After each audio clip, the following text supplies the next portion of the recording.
ஒரு வார்த்தையை, ஒரு ஜெபத்தை தியானித்து ஜெபிக்க போகிறோம்.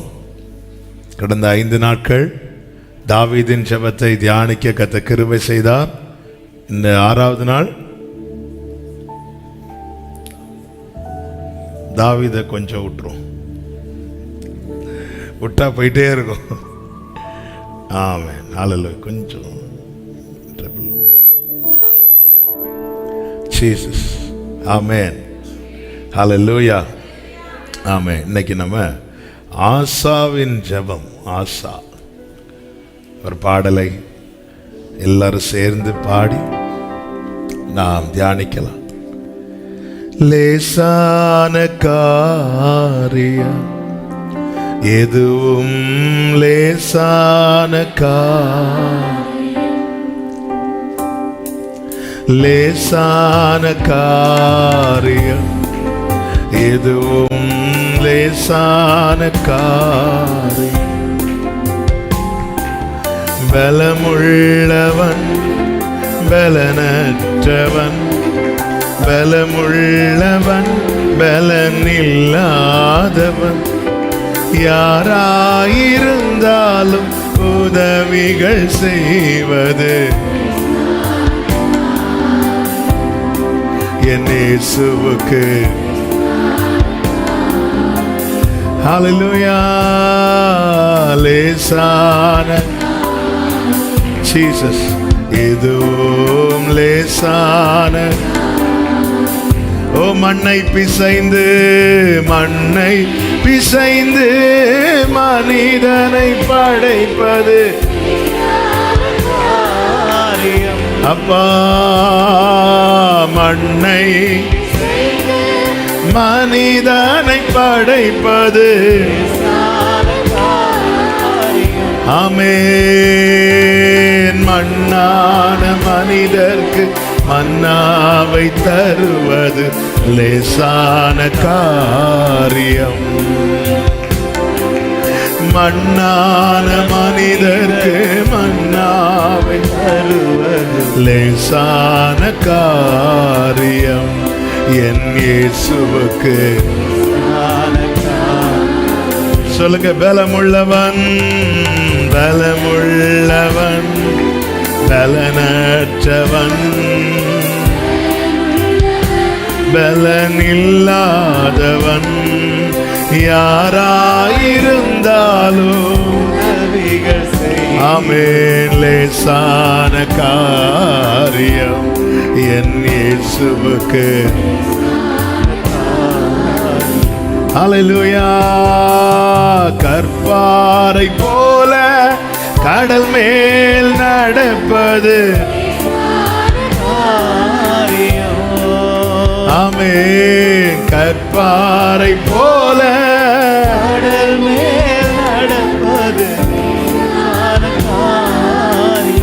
ஆமென். கச்சாடி நீரை கனிரசமாக்குதல். ஹல்லேலூயா. கச்சாடி கனிரசமாக்குதல். ரிபலரதனரா இயேசுவுக்கு. சொல்லுங்க. லேசான காரியம் லேசான எதுவும் லேசான. ஓ பலமுள்ளவன் பலமுள்ளவன் பலனற்றவன், பலமுள்ளவன் பலனில்லாதவன், யாராயிருந்தாலும் உதவிகள் செய்வது லேசான இயேசுவுக்கு. லேசான காரியம் லேசான. ஹல்லேலூயா. எதுவும் லேசான. தாழ்த்துகிற ஆண்டவரே, இந்த நாளில் எங்க கூட பேசுங்கப்பா. மீட்பர் நாமத்தில் பிதாவே, ஆமென். ஹல்லேலூயா. 2 நாளாகம புஸ்தகம் 14வது அதிகாரம் அதனுடைய 11வது வசனத்தை வாசிக்க கேட்கலாம். ஆசா தன் தேவனாகிய கர்த்தரை நோக்கி கூப்பிட்டு கர்த்தாவே பலன் உள்ளவனுக்காகிலும் பலன் அற்றவனுக்காகிலும் உதவி செய்கிறது உமக்கு லேசான காரியம் எங்கள் தேவனாகிய கர்த்தாவே எங்களுக்கு துணை நில்லும் உம்மை சார்ந்து உம்முடைய நாமத்தில் ஏராளமான இந்த கூட்டத்திற்கு எதிராக வந்தோம். கர்த்தாவே, நீர் எங்கள் தேவன், மனுஷன் உம்மை மேற்கொள்ள விட ஒட்டாதே. கைகளை உயர்த்தி ஹல்லேலூயா. கர்த்தருக்கு மகிமை உண்டாவதாக. 2 விண்ணப்பத்தை வைக்கிறார். அந்த 2 விண்ணப்பத்தை வைக்கிறதுக்கு முன்னாடி சில காரியத்தை அவர் சொல்றார். என்ன காரியத்தைன்னா, முதலாவது தன் தேவனை குறித்த தன்னுடைய நம்பிக்கை. தன் தேவனை குறித்து ஒவ்வொருத்தருக்கும் ஒவ்வொரு நம்பிக்கை உண்டு. நம்ம எல்லாருமே அவரை இயேசுவேன்னு கூப்பிடுறோம், அப்பான்னு கூப்பிடுறோம், ரட்சகர்னு கூப்பிடுறோம். ஆனால் என்னுடைய நம்பிக்கை வேற, உங்கள் நம்பிக்கை வேற. ஒருவரை நம்புகிறோம், ஆனால் அவர் மேல் நாம் வைத்திருக்கிற நம்பிக்கை என்பது ஒவ்வொரு அளவில் இருக்கும். ஆசா தன்னுடைய நம்பிக்கையை வெளிப்படுத்துகிறார். முதலாவது நம்பிக்கை, ஏதோ ஒரு நம்பிக்கை இருக்கிறதுனால தான் கர்த்தரை நோக்கி கூப்பிடுகிறோம். இல்லைன்னா கூப்பிடவே மாட்டோம். நான் கர்த்தரை நோக்கி கூப்பிட காரணம், அவரை பற்றி எனக்குள்ள ஒரு நம்பிக்கை இருக்கிறது. அந்த நம்பிக்கை ஒருவேளை ஆபிரகாம் இருக்கிற நம்பிக்கை போல இல்லாமல் இருக்கலாம், ஈசாக்குக்கு இருக்கிற நம்பிக்கை போல இல்லாமல் இருக்கலாம், யாக்கோபுக்கு இருக்கிற நம்பிக்கை போல இல்லாமல் இருக்கலாம். ஆனால் எனக்கு ஏதோ நம்பிக்கை இருக்கு. இல்லைன்னா நான் அவரை நோக்கி கூப்பிடவே மாட்டேன். ஆமாம், நான் என்னதான் ஃபோன் பண்ணாலும் இவங்க எடுக்கவே மாட்டாங்க அப்படின்னு ஒருத்தங்களை குறித்து எனக்கு தெரிஞ்சிட்டுனா நான் அவங்களை கூப்பிடுவானா? இல்லை. ஆமாம், ஏதோ ஒரு நம்பிக்கை இருக்கிறது. இந்த ஆசாக்கு தன் தேவனை குறித்த நம்பிக்கை எப்படிப்பட்டதுன்னா, ஆண்டவரே, பலம் உள்ளவனுக்காகிலும் பலன் அற்றவனுக்காகிலும் உதவி செய்கிறது உமக்கு லேசான காரியம். ஆமென். அதாவது தேவன் எழுதுவார் பாருங்க. பைபிள் சொல்லுது அவர்கிட்ட புஸ்தகங்கள் இருக்கிறது. புஸ்தகங்கள் திறக்கப்பட கண்டேன் அப்படின்றது. ஆமென். அவர் கையில் ஞாபக புஸ்தகம் இருக்கிறது, ஜீவ புஸ்தகம் இருக்கிறது, வேத புஸ்தகம் இருக்கிறது. இனி என்னெல்லாம் புஸ்தகம் இருக்குன்னு அங்க போய் பார்த்தா தான் தெரியும். ஞாபக புஸ்தகம் இருக்கு. ஞாபக புஸ்தகம் தான் நம்ம டைரின்னு சொல்லுவோம். டைரியில் என்ன செய்வோம்னா, நம்ம எதை எது மறக்க கூடாதுன்னு நினைக்கிறோமோ அதெல்லாம் எழுதுறோம். கர்த்தர் அப்படி எழுதி வைத்தது தான் இந்த ஆசாவின் ஜெபம். ஆசா மறந்துட்டான் கொஞ்ச நாள் கழிச்சு. கர்த்தர் அதை எழுதி வைத்தார். பைபிள் நீங்க பார்த்தீங்கன்னா எதையுமே மிகைப்படுத்தி எழுதவில்லை. அதனால தான் பைபிள் இன்றும் நிற்குது. எதையுமே மிகைப்படுத்தல. ஆமென். எவ்வளவு சுருக்க முடியுமோ இல்லை, எண்ணி பார்த்தாச்சு. 5000 புருஷர்கள், அதோட எண்ணிக்கையை ஸ்டாப் பண்ணு, 5000 புருஷர்கள் எழுது, அவ்வளோதான். நம்மளை விட்டா இருக்கிற எல்லாரையும் போட்டோ எடுத்துட்டு மொத்தம் அவ்வளோதான். இருந்தாலும் போடும்போது எப்படி போடும்? கூட்டத்தின்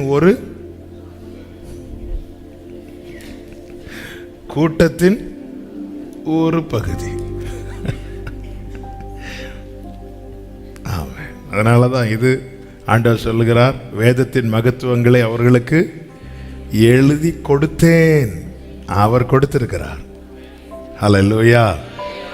ஆமென். இந்த ஜெபத்தை அவர் எழுதி வச்சிருக்கிறார். அவனுடைய நம்பிக்கை. இந்த நம்பிக்கை இல்லைன்னா பெரிய பிரச்சனை வரும்போது நம்மளால ஜெபிக்க முடியாது.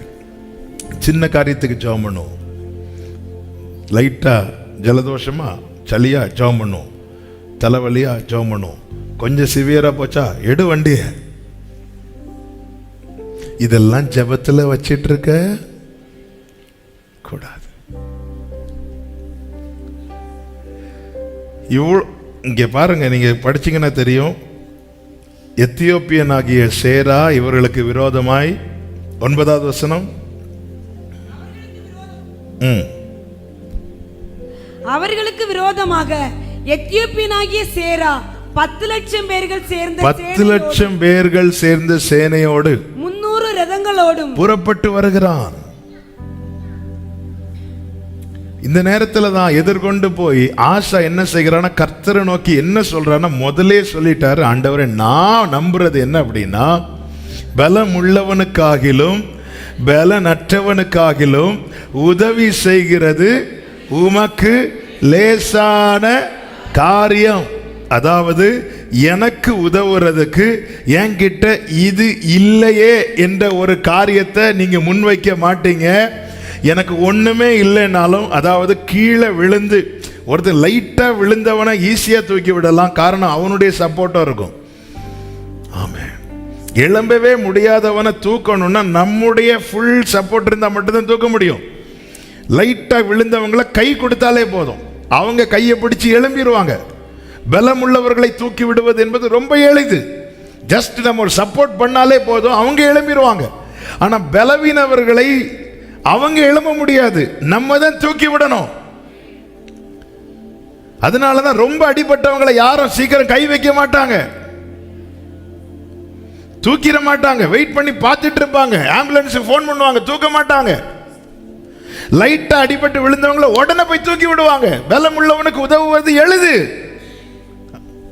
ஆசா சொல்றாரு, ஆண்டவரே இந்த பலம் உள்ளவனுக்கு உதவுவது எவ்வளவு எளிதோ அதே போல உமக்கு இந்த பலனற்றவர்களுக்கு உதவுவது எளிதாண்டவரே. ஆமென். 10 லட்சம் சேனையோடு சேரா வந்து நிற்கிறான் எத்தியோப்பியன்.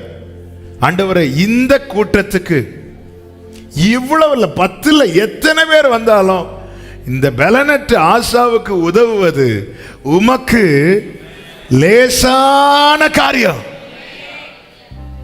ஆமென். இந்த பார்வை நமக்கு தேவை. இந்த பார்வை இல்லைன்னா நம்முடைய எல்லா காரியத்தையும் நம்மளால ஜெபத்துல வைக்க முடியாது. எல்லாத்தையும் நம்ம ஜெபத்துல வைக்கிறோமா? ஜெபத்துல வைக்க முடியுதா? முடியலன்னு வரும்போது மட்டும்தானே ஜெபத்துல வைக்கிறோம். ஏதோ ஒரு முயற்சி பண்ணி முடியலன்னு வரும்போது தானே ஜெபத்துல வைக்கிறோம். ஆசா எதிர்கொண்டு போகிறான், அவனிடத்துல 3 லட்சம் பேர் இருக்கிறாங்க. ஆனா சொல்லுகிறான், ஆண்டவரே 10 லட்சம் 3 லட்சம் எது பெருசு? 10 லட்சம். பலம் உள்ளவன் பலனற்றவன். உங்களா நீங்க நினைச்சா அவனுக்கும் சப்போர்ட் பண்ண முடியும், இந்த பலனற்றவனுக்கும். ஜெயக்கொடி எங்க பறக்கணும்னு தீர்மானிக்கிறது 10-3ங்கிற நம்பரை வச்சு இல்லப்பா, உங்களை வச்சுதான் இருக்கு.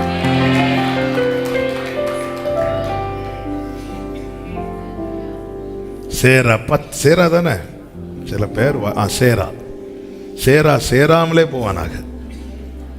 ஆமே, சேரா 10, ஆசா 3. 10 பெருசா 3 பெருசா? 10. அப்ப எங்க தான் கொடி பறக்கணும்? 10 மேலதான் பறக்கணும். ஆனா 10 மேல எதை வச்சு நம்ம சொல்றோம்? ஜெயமும். அப்ப கொடி எங்க பறக்கணும்னு தீர்மானிக்கிறது சேராவும் கிடையாது, ஆசாவும் கிடையாது. யுத்தத்தில் வல்லவர் சேனைகளின் கர்த்தர் என்பது அவருடைய நாமம். அதனாலதான் தாவீது சொல்லுகிறார், எனக்கு விரோதமாய் ஒரு பாளையமே இறங்கினாலும் நான் இதிலே நம்பிக்கையா இருப்பேன். உன் பக்கத்தில் 1000 விழுந்தாலும் 10,000 விழுந்தாலும் ஒரு தேவ பிள்ளையுடைய நம்பிக்கை என்ன தெரியுமா? ஹல்லேலூயா. ஆனா நீ உன்னை புரிந்து கொள்ள வேண்டும். என்ன? நான் பலனற்றவன், நான் பலனற்றவன். ஏன் அப்படி புரியணும்னா, பலனற்றவன் என்ற உணர்வு இருந்தாதான் நம்ம ஒரு ஹெல்ப் தேடும். எனக்கு ஹெல்ப் தேவையில்லைன்னா நான் ஹெல்ப் யார்ட்டையும் கேட்க மாட்டேன். எனக்கு இப்ப என்ன தேவை? தேவன் இப்போ இதே நேரத்தில் சேரா 2 லட்சம் பேரோடும் ஆசா 3 லட்சம் பேரோடும் வந்திருந்தா இந்த ஜெபம்லாம் ஓடி இருக்காது. நேராவே ஒரு நாளும் நம்பரை பார்க்க கூடாது. 3 லட்சம் பராக்கிரமசாலிகள் இருந்தார்கள் என்று 8வது வசனத்தில் சொல்லப்பட்டிருக்கிறது. 3 லட்சம் தானே? 3 லட்சம் பேர் பென்யமீன்ல கேடகம் பிடித்து வில்லை நாணேற்றுகிற 2,80,000 பேருமான சேனை ஆசாவுக்கு அவர்கள் எல்லாரும் பராக்கிரமசாலிகள். அடுத்த வார்த்தை 10 லட்சம் பேரோடு சேர வரும். இந்த இடத்துல உண்மையிலே ஆசா தன்னை எப்படி வைக்கிறானா, பலனற்றவன். ஆனாலும் அவன் எப்படி என்ன செய்கிறானா, எதிர்கொண்டு புறப்பட்டான். 10வது வசனம். அப்பொழுது ஆசா அவனுக்கு எதிராக புறப்பட்டான். நீ தான் பலனற்றவனாச்சே, அப்படி இருக்கிற நீ போய் புறப்பட்டு நிற்க காரணம் என்ன? காரணம் இருக்கிறது, எனக்கு ஒத்தாசை இந்த 3 லட்சம் பேரிடத்துல இருந்து வராது, எனக்கு ஒத்தாசை எனக்கு உதவுகிற கர்த்தரிடத்துல இருந்து வரும். ஹல்லேலூயா. ஒத்தாசை அனுப்பும் பர்வதமே, ஒத்தாசை அனுப்பும் பர்வதமே. பிரியமானவர்களே, உங்க வீட்டில் நீங்க தனித்து விடப்பட்டு உங்க வீட்டில் இருக்கிற எல்லாரும் உங்களுக்கு விரோதமாய் ஒரு காரியத்தை ஆலோசனை பண்றாங்கன்னு வச்சுக்கோங்களேன். எது உண்மையிலே நிற்கும்? நம்ம கிட்ட சொல்லுவோம், 10 பேர் 10 சகோதரர்கள் யோசேப்பு தனியா, 10 பேர் சேர்ந்து ஒன்று ஆலோசனை பண்றாங்க. ஆனால் அந்த கொடி எங்க பறக்கணும்னு தீர்மானிக்கிறது மேல இருக்கிறார் தெரியுமா, அவர்தான். ஆமே. இந்த நாளில் கர்த்தர் தரக்கூடிய ரேமா இதுதான். இன்னொரு கொஞ்ச நேரத்தில் நம்ம ஜெபம் போறோம். ஒரு தேவ பிள்ளை புரிஞ்சுக்கணும், எல்லாருமே எனக்கு எதிராக இருக்கிறாங்க, எல்லாருமே எனக்கு எதிராக இருக்கிறாங்க. ஓகே, நீ ரிசல்ட்டை பார்க்க போற. அந்த ரிசல்ட் யார் கையில் இருக்கு தெரியுமா? சேரா கிட்ட இல்ல, சேரக்கூடாத ஒளியில் வாசம் பண்ணுகிறவர் கிட்ட இருக்கு.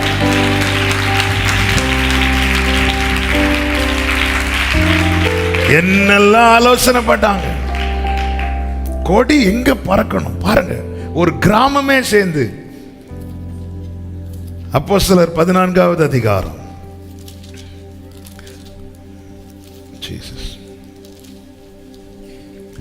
அதனுடைய 19வது வசனம்.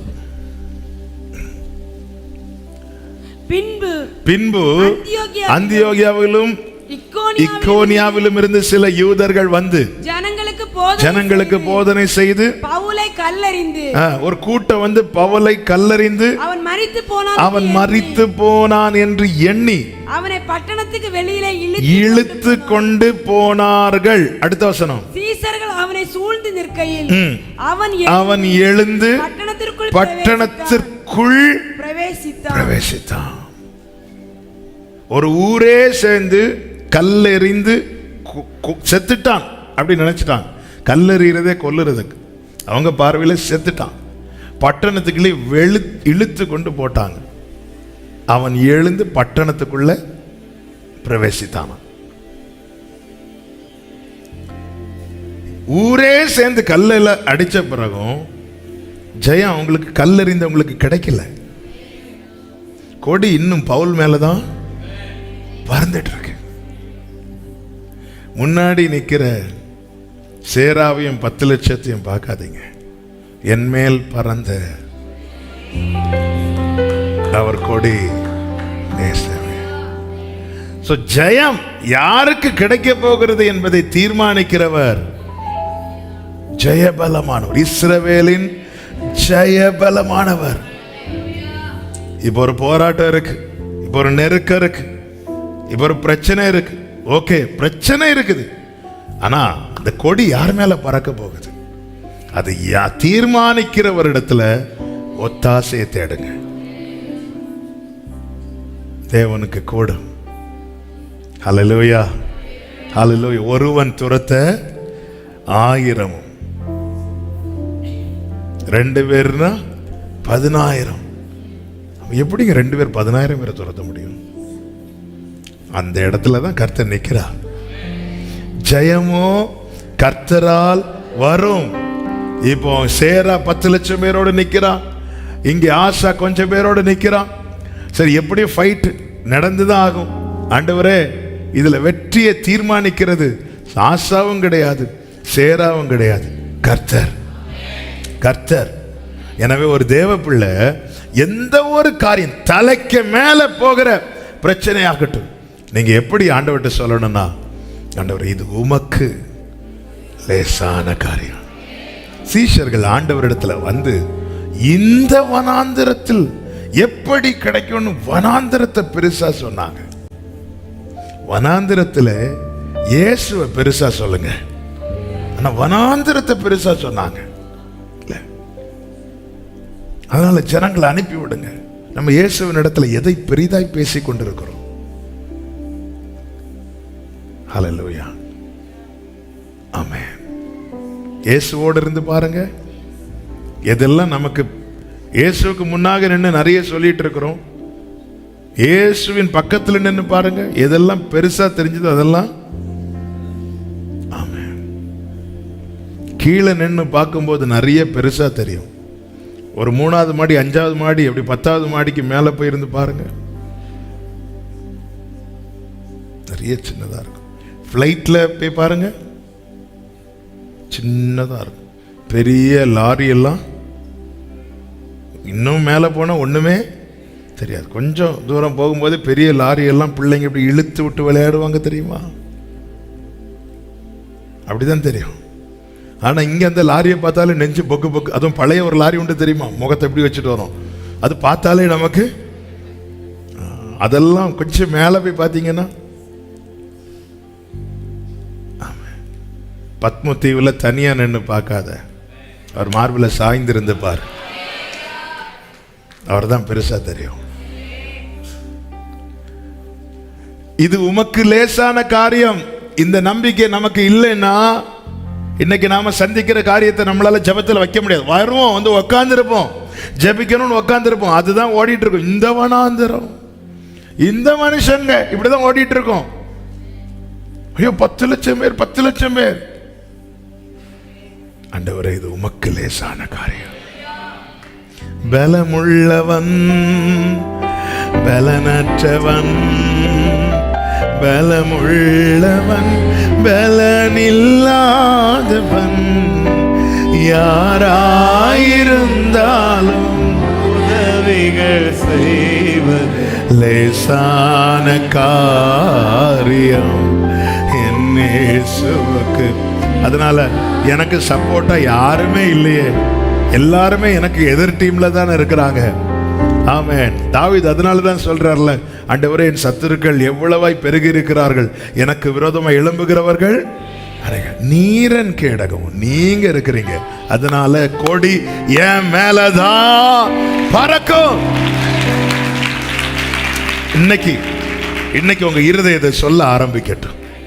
ஆமா, இன்னைக்கு நீங்க சந்திக்கிற பிரச்சனை என்னன்னு தெரியாது, ஆனா வந்து மோதிட்டு இருக்கு, படக மோதிட்டு இருக்குது. ஆமா, மோதட்டும். ஆனா அறிக்கை செய்யுங்க, கொடி என் மேல், அந்த கொடி பறக்க போகிறது. வலது கரத்தை உயர்த்தி சொல்லுங்க, யெகோவா நிசி, என் மேல் பறந்த அவருடைய கொடி. ஆமென், ஹல்லேலூயா. ஆமா, 2 சாமுவேல் 7:19 கர்த்தர் தாவீதுக்கு ஒரு வீட்டை கட்டுவார் என்று சொல்லும் போது, தாவீது அப்பா ஒண்ணு கிடைச்சது பெரிய விஷயம் சொல்லிட்டு பிரேயரை நிறுத்தாம இன்னும் நிறைய கேட்க காரணம் அவருடைய தாவீதுடைய நம்பிக்கையை பாருங்க. 19 வாசிங்க. கர்த்தராகிய ஆண்டவரே, இது இன்னும் உம்முடைய பார்வைக்கு கொஞ்ச காரியமா இருக்கிறது. இது small thing in the side. இது வந்து உங்க பார்வையில சின்னது. அதாவது எனக்கு எதெல்லாம் பெருசா இருக்குதோ, என் வாழ்க்கையில ஒரு வீடை கட்டுறதுங்கிறது எனக்கு என்பது, தாவீதுக்கு இன்னும் வீடே இல்லை. தாவீதுக்கு இன்னும் வீடு இல்லை. குடும்பம் ஆச்சு, பிள்ளைங்க ஆச்சு. கர்த்தர் சொல்ற வாக்கு கொடுக்கிறார், கர்த்தர் உனக்கு ஒரு வீட்டை கட்டுவார். சொன்னதும் தாவீது சொல்றார், ஆண்டவரே, இது உம்முடைய பார்வைக்கு நம்ம பார்வைக்கு எது எதெல்லாம் இன்னைக்கு பெருசா தெரியுதோ அதை அவர் பார்வையில கொண்டு வச்சிருங்க. வச்சிட்டீங்கன்னா தெரியும் இது சிம்பிளா ஆண்டவர் செஞ்சிருவாங்க. ஆமென். என் பார்வைக்கு இது பெருசு இல்ல, அவர் பார்வைக்கு ஜாஃபியா 2 மாசம் 3 மாசத்துல இருந்த ஒரு ட்ரெஸ்ஸை ரீசெண்டாக எடுத்து பார்த்தோம். என் கர்ச்சீஃப் மாதிரி இருக்கு. அவ பிறந்தது யாரோ வாங்கி கொடுத்தாங்கன்னு நினைச்சேன். அப்போ அவளுக்கு அது பெருசு. இப்போ அவள்கிட்ட கொடுத்தா அவ கையில் இருக்கிற டாலுக்கு வேணா போட்டு வளர வளர நமக்கு சின்னதா இருக்கும்போது எதெல்லாம் பெருசா தெரிஞ்சதோ வளர வளர அதெல்லாம் நமக்கு சின்னதாயிருது. ஓகே, இப்போ நமக்கு எது பெருசா தெரியுதோ உயரமானவருக்கு முன்னாடி அதை கொண்டு வச்சு இதை நீங்க பாருங்கப்பா சொன்னா நமக்கு இது உங்களுக்கு ஒண்ணுமே இல்லை. அப்போ ஆண்டவர் நான் உங்ககிட்ட கேட்கறது உங்களுக்கு ஒண்ணுமே இல்லை தெரியுமா? சிம்பிளான காரியத்தை கேட்கிறேன். இது எனக்கு பெருசு. இந்த பார்வை நமக்கு இல்லைன்னா ஐயோ இதெல்லாம் எப்படி நம்ம கேட்க முடியும், இதெல்லாம் எப்படி கேட்க முடியும், இதெல்லாம் எப்படி ஆண்டவர்கிட்ட கேட்கறதுக்கு நம்ம கேட்க மாட்டோம். நிறைய காரியம் கேட்கலையே. கேளுங்கள் சொல்றாரு ஆண்டவர், கேளுங்க. இப்படி அதாவது ஃபியூச்சரை முன்வைத்து கேட்கிற அந்த ஒரு கிருபைய தேவன் மனுஷனுக்கு தான் கொடுத்திருக்கிறார் இல்ல?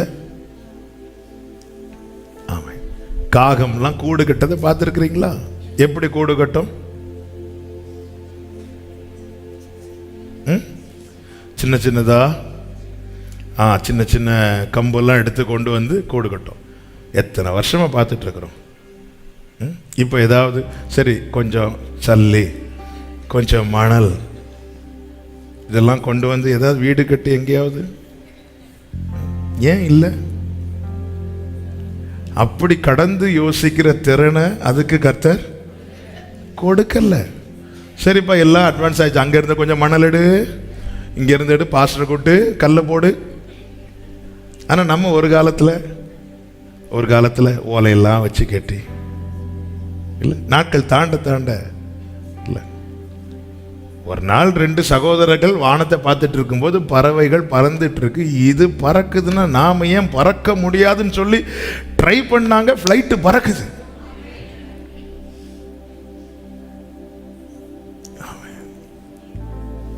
இந்த கிருபை ஆண்டவர் கொடுத்திருக்காங்கல்ல. ஆமென். ஹல்லேலூயா. நான் சொல்றது எத்தனை பேருக்கு விளங்குதுன்னு தெரியல. மிருக குணமுள்ள மனிதன் இதை அறியான், மூடன் அதை உணரான். தாவீது சொல்றார், அப்பா இது உங்க பார்வைக்கு ஒண்ணுமே கிடையாது. இன்னைக்கு எனக்கு எட்டாம இருக்குதுல்ல ஆண்டவரே. ஆண்டவர் என்னை நோக்கி கூப்பிடு, நான் உனக்கு உத்தரவு கொடுத்து நீ அறியாததும்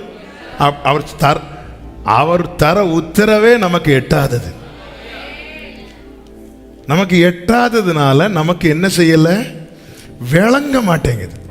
விளங்காததுனால அப்படியே பைபிளை மூடி வச்சிரும். இல்லை என்று சொல்லி இருக்கிறார் ஆண்டவர்.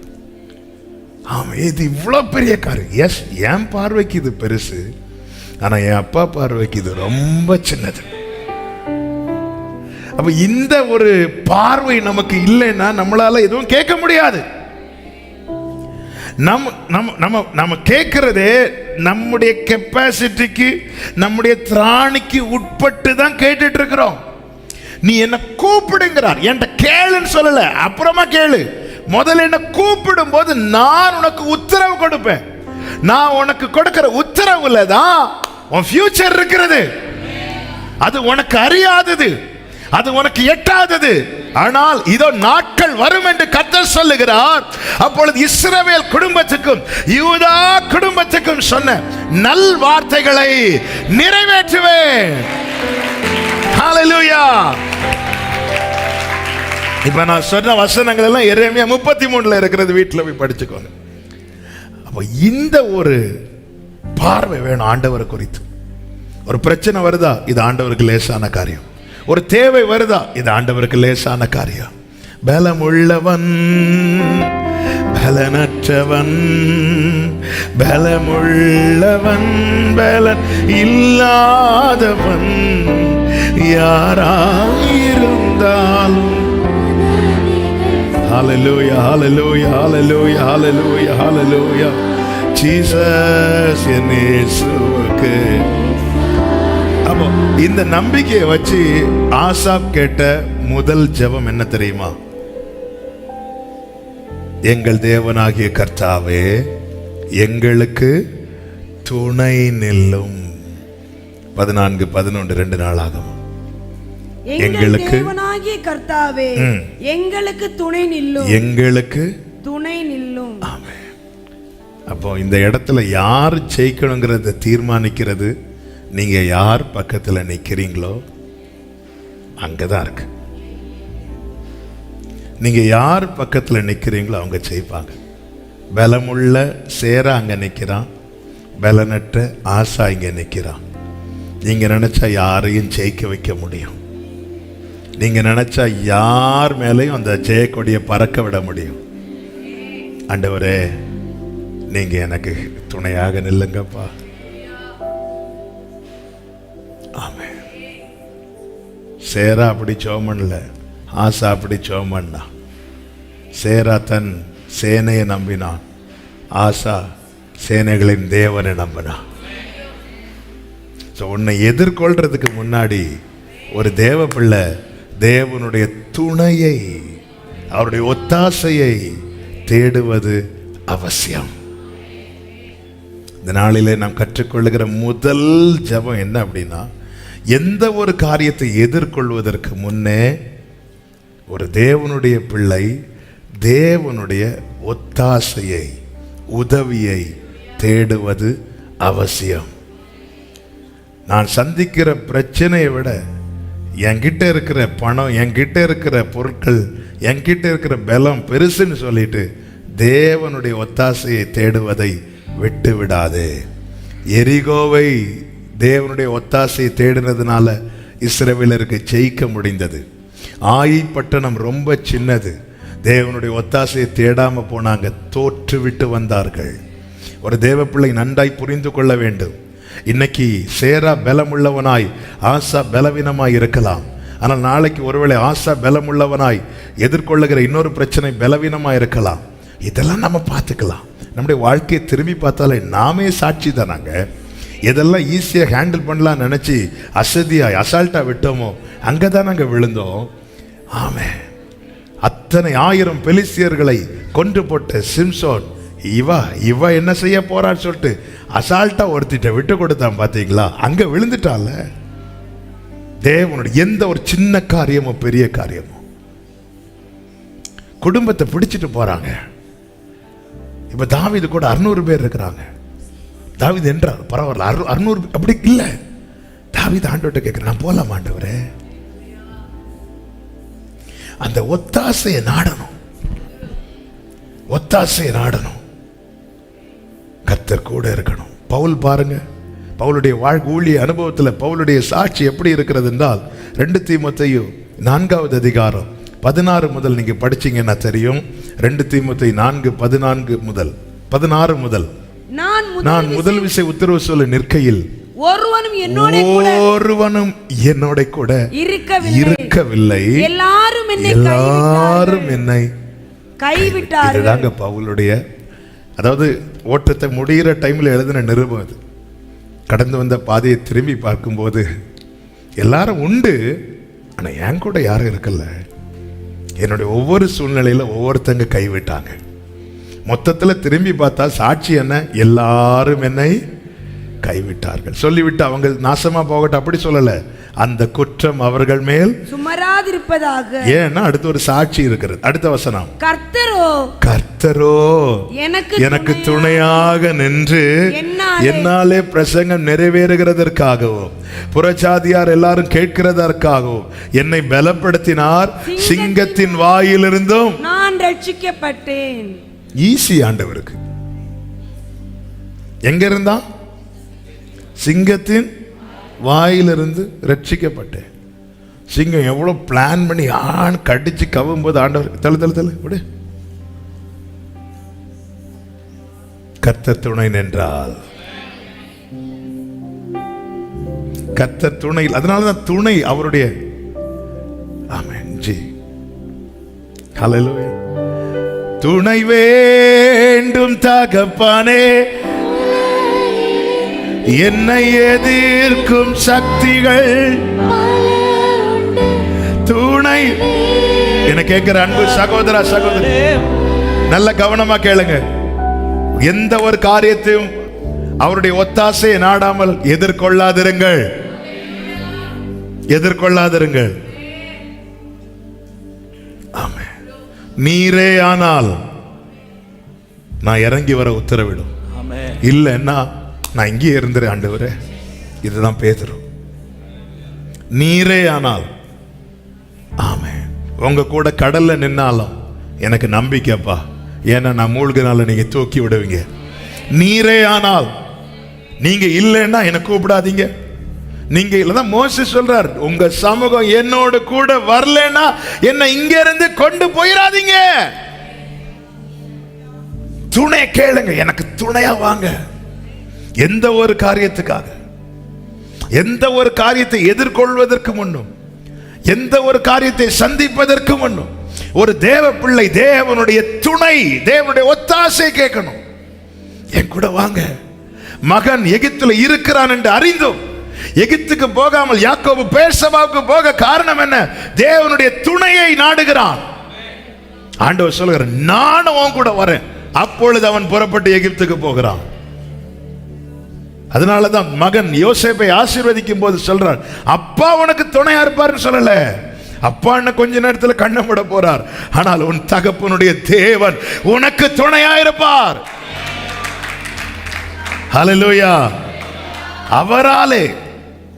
அதனாலதான் கேட்கணும். தேவ பிள்ளைகள் கண்டிப்பா கேட்க வேண்டிய காரியம், எந்த ஒரு காரியம். ஆண்டவரே ஒத்தாசையா வாங்கப்பா, நீங்க என் கூட வாங்கப்பா. இந்த ஒரு விஷயமா இன்னார பார்க்க போக வேண்டி இருக்கிறது, என் கூட வாங்கப்பா. இந்த ஒரு காரியம், பிள்ளைக்கான ஒரு காரியத்துக்காக இந்த காரியத்தை செய்ய வேண்டி இருக்கிறது. ஆமா, நீங்க என் கூட வாங்க ஆண்டவரே. தேவ பிள்ளைங்க அவருடைய ஒத்தாசை கேட்கணும். அப்படி போகும்போது அங்கே அனுகூலம் உண்டாகும். அப்படி அனுகூலம் உண்டாகும் போது ஒரு தேவப்பிள்ளையுடைய சாட்சி என்னவா இருக்கும் தெரியுமா? எனக்கு அனுகூலம் பண்ணுகிறவர்கள் நடுவில் கர்த்தர் என் பட்சத்தில் இருக்கிறார், கர்த்தர் என் பட்சத்தில். அப்படி கேட்காம போய் ஃபேவர் உண்டாச்சுன்னா நம்ம என்ன செய்வோம் தெரியுமா? இவங்க இருந்ததுனால அவங்க அதுக்கப்புறம் இருக்க மாட்டாங்கல்ல, அவங்க அதுக்கப்புறம் வேற எங்கேயாவது போயிடுவாங்க. இப்படி எத்தனை பேரை அனுப்பி விட்டுருக்கோம். எனக்கு அவர் துணையா இருக்கிறார். துணையா இருக்கிறதுல போற இடத்துல அந்த ஃபேவர், ஒரு அணுகு, ஒரு தேவ பிள்ளை ஒரு அணுகுல ஒரு கண்ணில் கிடைக்கும் போது அவங்களுக்கு தேங்க் பண்ணுங்க. க்ளோரிய கர்த்தருக்கு கொடுக்கணும், மகிமையை கர்த்தருக்கு கொடுக்கணும். அவர் மட்டும் துணையா இல்லாம இருந்திருந்தா. ஹல்லேலூயா. முதல் ஜெபம் என்ன அப்படின்னா, எங்களுக்கு துணை நில்லும், துணை நில்லும். ஆண்டவரே, இப்படி ஒரு பிரச்சனையை சந்திக்க வேண்டி இருக்குப்பா, என் கூட நின்றுங்க. நீங்க நின்னா போதும்பா. என்ன போராடினாலும் இந்த பக்கம்தான் கொடி. படகு மூழ்கத்தக்க அலை எழும்புச்சு, படகு மூழ்கல, இதுதான் சாட்சி. அலையே எழும்பல, அது சாட்சி இல்லை. ஆமா, சும்மா யாராவது சாட்சி சொல்லுவாங்களாங்க? இல்ல, சும்மா திடீர்னு யாராவது சாட்சி சொல்லுவாங்க? ஒருத்தங்க சாட்சிக்கு எழும்புறாங்கனாலே நம்ம பார்வை என்ன தெரியுமா? இவங்க ஏதோ பிரச்சனைய தேவன் நம்மை சாட்சியாய் நிறுத்தி இருக்கிறார். ஹல்லேலூயா. ஒன்னு கடந்து வந்துதான் தேவன் சாட்சி. எங்களுக்கு துணை நில்லுங்க, படகுல அப்பா இருக்கிறார். அவ்வளவுதான். ஒரு தேவ பிள்ளைக்கு பலனே அதுதான். அவர் இருக்கிறார். அவர் இருக்கிறது வரைக்கும் இந்த படகு ஆடலாம், அசையலாம், தள்ளாடலாம், ஆனா மூழ்காது. நிச்சயமா இந்த படகு மறுகரையில போய் சேரும். இரண்டாவது ஜெபம் என்ன தெரியுமா? அதே வசனத்தின் கடைசி இலையின, கர்த்தாவே நீர் எங்கள் தேவன், மனுஷன் உம்மை மேற்கொள்ள விடாதேயும். ரொம்ப இந்த ஜெபம் ஆண்டவரே அவங்க என்ன இப்படி பண்ணிடக்கூடாது, என்ன இப்படிதான் நம்ம ஜெபம் பண்ணுவோமே தவிர, ஆசா எப்படி சொல்றேன்னா மனுஷன் உம்மை மேற்கொள்ள விடாது. அப்படி சொல்ல காரணம் என்ன? காரணம் 2 காரணம். 1, கர்த்தரை சார்ந்து வந்திருக்கிறான். 2, கர்த்தரின் நாமத்தில் வந்திருக்கிறான். அதே வசனத்தில் சொல்லப்பட்டிருக்கிறது, உம்மை சார்ந்து உம்முடைய நாமத்தில் ஏராளமான இந்த கூட்டத்திற்கு எதிராக வந்தோம். உம்மை சார்ந்து உம்முடைய நாமத்தில். நல்ல கவனமா கேளுங்க. இப்ப ஆசா கிட்ட எத்தனை பேர் இருக்கிறாங்க? 3 லட்சம் பேர் இருக்கிறாங்க. நம்ம கிட்ட ஒரு பிரச்சனை வந்தது, நம்ம முதல்ல ஒரு தேவை வந்தது, நம்ம முதல்ல பர்ஸ் எடுத்து எண்ணுவோம்ல எவ்வளவு இருக்கு.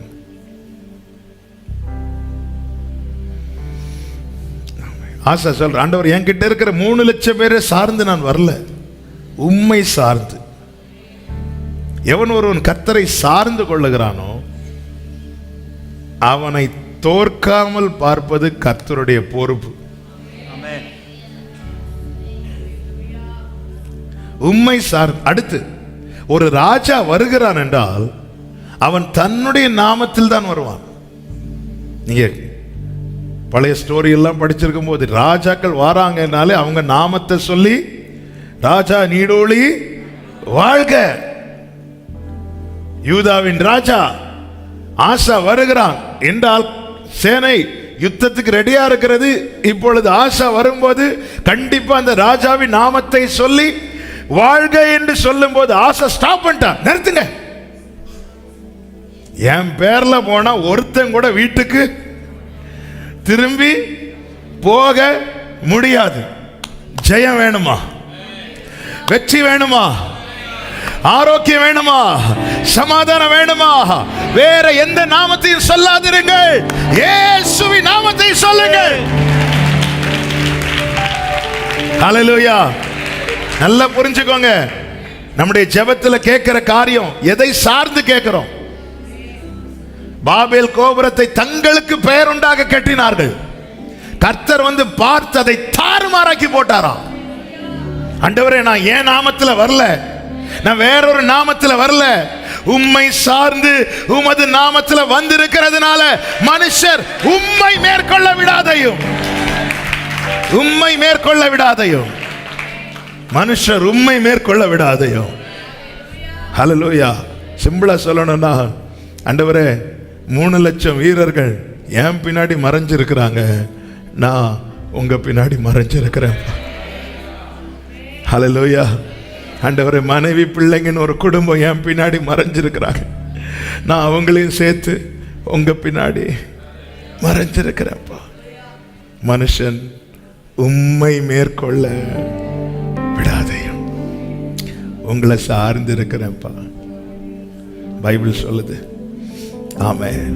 உம்மை உறுதியாய் பற்றி கொண்ட மனதை உடையவன் உம்மையே நம்பி இருக்கிறபடியா நீர் அவனை பூரண சமாதானத்துடன் காத்துக்கொள்வீர். உங்களை சார்ந்து உங்க நாமத்தில். நான் யார் தெரியுமா? இல்லப்பா, ஆமாம், உங்க நாமத்தில் வந்து இருக்கிறோம். ஹல்லேலூயா. ஆமென்.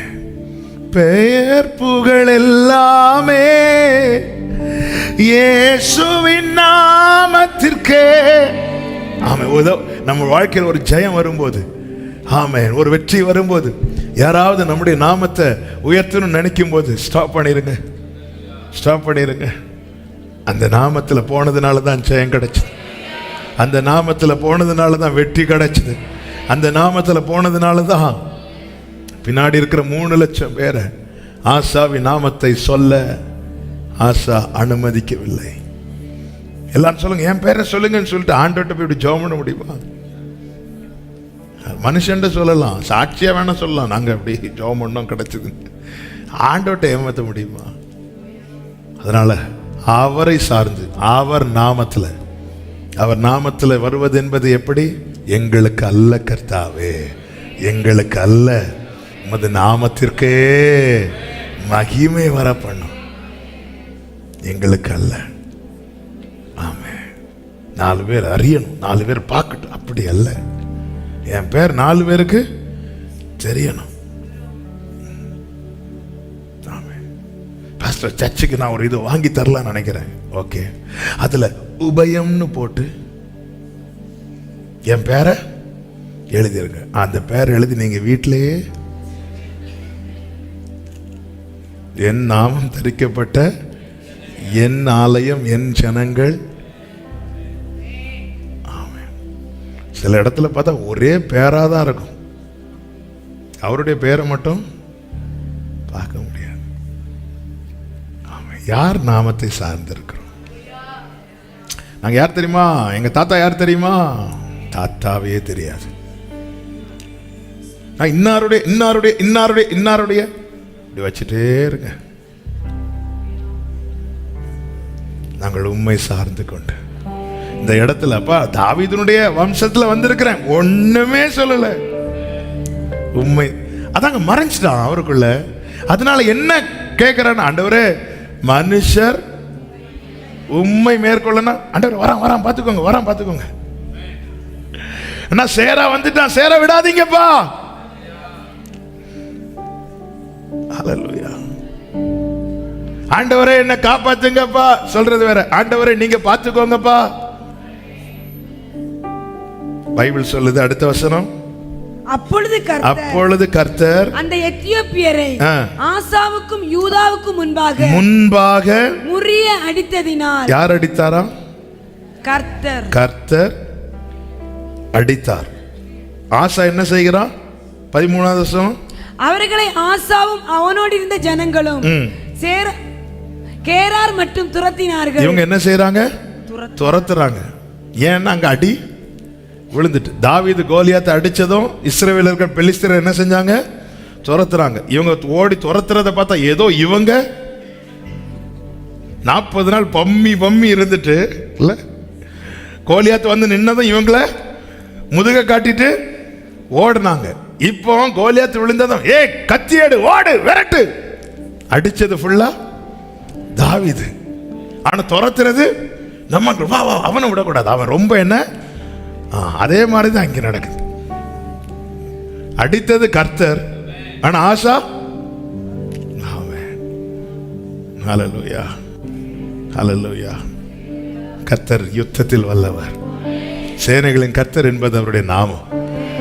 எவ்வளவுக்கு எவ்வளவு நீங்க ஃபேமிலியா அவருக்குள்ள மறைகிறீங்களோ அந்த அளவுக்கு இயேசுவின் நாமத்தில் சொல்ற வார்த்தை இதுதான், நீங்க சந்திக்கிற ஒவ்வொரு பிரச்சனையும் அவர் பார்த்துக் கொள்வார். சபை ஆதி காலத்திலே சபை கிறிஸ்துவுக்குள் மறைந்திருந்ததுனால சபையை துன்புறுத்துகிற பவுலை பார்த்து கர்த்தர் கேட்டார், ஏன் என்னை துன்பப்படுத்துகிறாய்?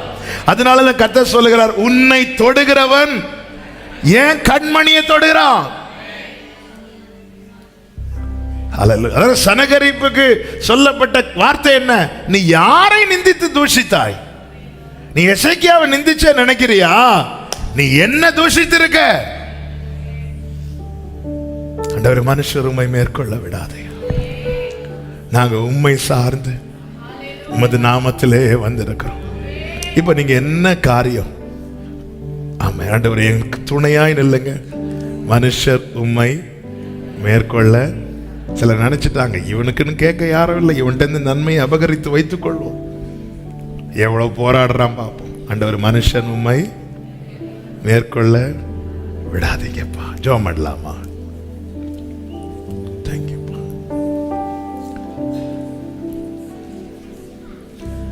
ஜீசஸ் எழுந்தருளும் தேவா, எழுந்தருளும் எழுந்தருளும் தேவா. ஒவ்வொரு பர்சனலா பாடுங்க. மனுஷன் என்னை மேற்கொள்ளாதிருக்க, மனுஷர் என்னை மேற்கொள்ளாதிருக்க எழுந்தருளும். சத்துரு என்னை தொடராதிருக்க எழுந்தருளும். மனுஷர் என்னை மேற்கொள்ளாதிருக்க ஏசப்பா சத்துரு என்னை தொடராதிருக்க எனக்கு ஒத்தாசையா, எனக்கு ஒத்தாசையாக இப்போ எழுந்தருளோ. நான் உமக்குள்ளே மறைந்திருக்க. கேளுங்க ஆண்டவரை பார்த்து, எனக்கு ஒத்தாசை ஏசப்பா நான் உமக்குள்ளே. ஒரு சில நிமிடம் ஆண்டவர்கிட்ட சொல்லுங்க, எனக்கு எது உங்களுக்கு பெரிய பிரச்சனையா இருக்கு, எது உங்களுக்கு பெரிய தேவையா இருக்கிறது, ஆண்டவர்கிட்ட சொல்ல போறோம். ஆண்டவரே, இது உமக்கு லேசான காரியம், இது உம்முடைய பார்வையில கொஞ்சமா இருக்குதுப்பா. இந்த வார்த்தைகளை உங்க இருதயம் சொல்லட்டும். உங்க இருதயம் சொல்லன்னா உங்க உதடுகள் செபிக்க ஆரம்பித்து விடும், உங்க உள்ளம் கேட்க ஆரம்பிச்சிடும். இன்னைக்கு எது உங்களுக்கு பெரிய ப்ராப்ளமா இருக்கு, எது உங்களுக்கு பெரிய தேவையா இருக்கிறது, இந்த ரெண்டையும் வச்சு ஆண்டவர்கிட்ட என்ன சொல்ல போறேன்னா, இது உமக்கு ரொம்ப லேசான காரியம், இது உம்முடைய பார்வைக்கு கொஞ்சமா இருக்கிறது, கொஞ்சமா இருக்கிறது. ஆண்டவர் நிறைய தருவாருங்க. தந்துட்டு ஐயோ நான் உனக்கு நிறைய தந்துட்டேன்னு அப்படி சொல்ல மாட்டார். ஏன்னா நமக்கு தந்ததெல்லாம் நமக்கு தான் பெருசு, ஆனா அவர் பார்வைக்கு ரொம்ப கொஞ்சமா இருக்கிறது. அதனால கேளுங்கிறார், இன்னும் கேளு, இன்னும் கேளு. ஜீசஸ் ஆண்டவர்கிட்ட சொல்லுங்க, ஆமா எது உங்களுக்கு பெரிய போராட்டமா இருக்கிறது, நெடுநாளா இந்த பலவீனம் என்னை வாட்டுது ஆண்டவரே, ஆனா இதுல இருந்து என்னை வெளியே கொண்டு வருவது உமக்கு ரொம்ப லேசான காரியம். அப்படி சொல்லிட்டு ஆண்டவரோட ஹெல்ப் கேளுங்க. உங்க இருதயம் முதல்ல இதை சொல்லட்டும், இது உமக்கு ரொம்ப லேசான காரியம் வா, ரொம்ப லேசான காரியம் ஆண்டவரே. அப்ப இந்த காரியம் உமக்கு பார்வையில ரொம்ப கொஞ்சமா இருக்குதுப்பா, ரொம்ப கொஞ்சமா இருக்குதுப்பா. ஆமே ஆமே. 100 வயதானவனுக்கு பிள்ளை பிறக்குமோ, இது அவருடைய பார்வைக்கு ரொம்ப கொஞ்சமா இருக்குது. இது ஆண்டவருக்கு ரொம்ப லேசான காரியம்.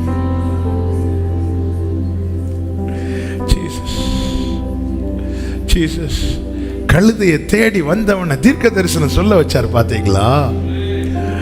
ஆடுகளுக்கு பின்னாக நடந்து கொண்டிருந்தவன் அரியணையில உட்கார வச்சார் பாத்தீங்களா? மீன் பிடித்து தோற்றவன ஆமென் சபையை கட்ட எழுப்ப பயன்படுத்தினார் பாத்தீங்களா? கர்த்தருக்கு இதெல்லாம் ரொம்ப சிம்பிள், கொஞ்ச காரியம். ஆனா இது நமக்கு தெரிய மாட்டேங்குது.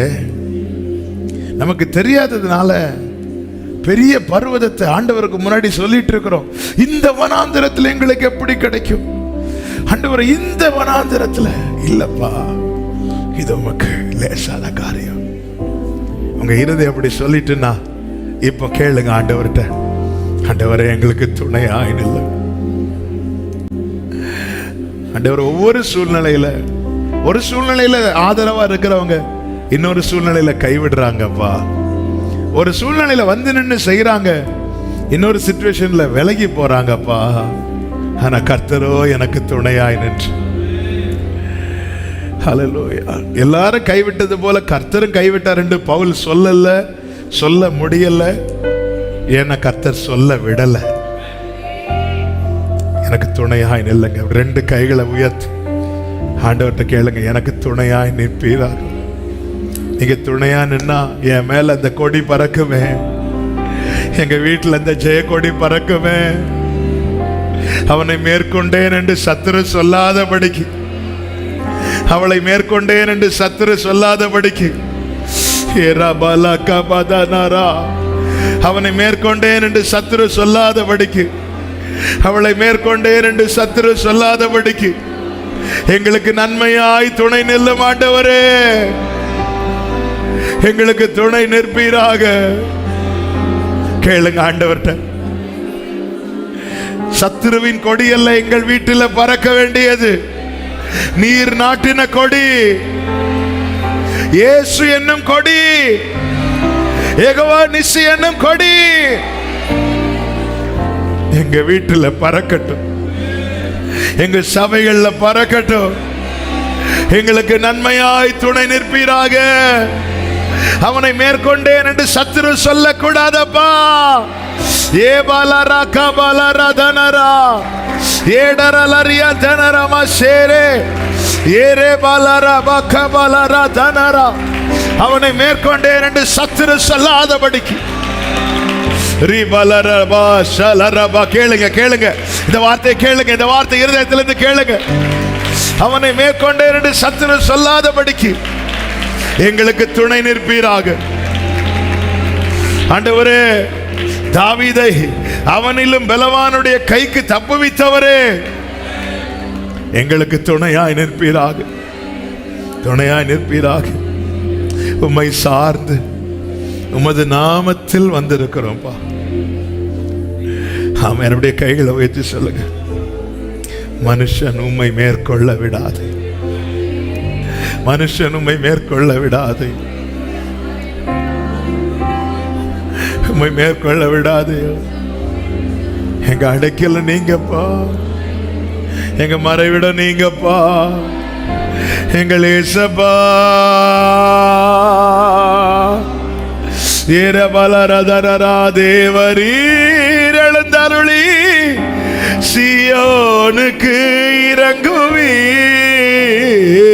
தேவரீர் எழுந்தருளி சியோனுக்கு இறங்குவி. ஆமென். அதற்கு தயை செய்யும் காலம். எல்லாரும் சொல்லுங்க, எனக்கு தயை செய்யும் காலம், எனக்கு தயை செய்யும் காலம் வந்தது. எழுந்தருளோ தேவா, எழுந்தருளோ அப்பா, அப்பா, அப்பா, எழுந்தருளோ தேவா, எழுந்தருளோ. ஓ மனுஷர் என்னை, மனுஷர் என்னை மேற்கொள்ள, சத்துரு என்னை தொடராதிருக்க. ரெண்டு கைகளை உயர்த்தி எனக்கு ஒத்தாசையாக, எனக்கு ஒத்தாசையாக இப்போ எழுந்தருளோ. நான் உமக்குள்ளே மறைந்திருக்க எழுந்தருளும் தேவனே, எனக்கு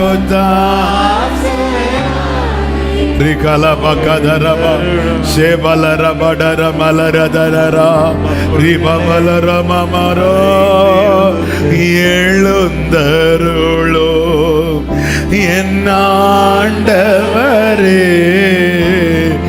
எதிரி கை ஓங்க விடாதேயோ, எழுந்தருளோ. எதிரியின் கை ஓங்க விடாதீங்கப்பா. ஏசப்பா, ஏசப்பா.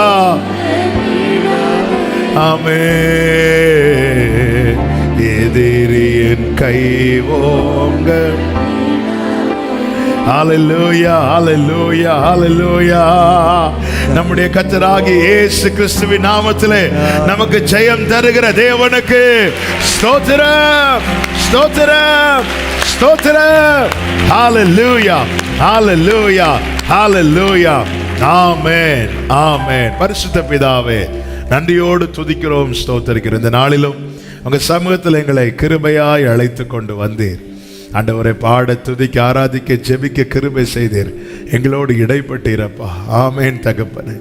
பலம் உள்ளவனுக்காகிலும் பலனற்றவனுக்காகிலும் உதவி செய்கிறது உமக்கு லேசான காரியம். இது உம்முடைய பார்வைக்கு கொஞ்சமா இருக்கிறதப்பா. எங்களுக்கு துணை நிற்பீராக. மனுஷன் உம்மை மேற்கொள்ள விடாதையும் உமக்கு சாட்சியாய் நிற்க பண்ணுவீராக. ஆண்டவரை, இந்த வாரத்தில் எல்லா நாட்களும் சமூகத்தில் வந்து ஆராதிக்க, செபிக்க கர்த்தர் பாராட்டின கிருபைகளுக்காய் நன்றி செலுத்துகிறோம். எல்லா நாளும் சிலருக்கு வர முடியவில்லை என்றாலும் ஆண்டவரே, தருணங்களை கொடுத்து கொண்டு வந்தீங்களேப்பா, உமக்கு ஸ்தோத்திரப்பா. ஆன்லைன் மூலமாக இந்த செய்தி கேட்குறவங்களை உண்டு தகப்பனே. வாஞ்சையாய் கர்த்தருடைய வார்த்தைக்காய் காத்திருக்கிற உள்ளங்கள் உண்டுப்பா. எல்லார் மேலும் உங்க கிருபை இருக்கட்டும். ஆட்கொள்ளும், ஆசீர்வதியும். தொடர்ந்து அடுத்த வாரம் உள்ள ஜெபங்களும் எந்த தடையில்லாமல் நடக்க கர்த்தர் கிருபை செய்யும். எல்லா மகிமை கனமும் ஒருவருக்கே செலுத்துகிறோம், இரட்சகர் இயேசு கிறிஸ்துவின் நாமத்தில் பிதாவே, ஆமென். சேர்ந்து சொல்லுவோம், என் ஆத்துமாவே கர்த்தரை ஸ்தோத்திரி, முழு உளமே அவருடைய பரிசுத்த நாமத்தை ஸ்தோத்திரி. என் ஆத்துமாவே கர்த்தரை ஸ்தோத்திரி, கர்த்தர் செய்த சகல உபகாரங்களை மறவாதே. ஆமென். ஹல்லேலூயா. God bless you. கர்த்தர் உங்களை ஆசீர்வதிப்பாராக. ஆமென்.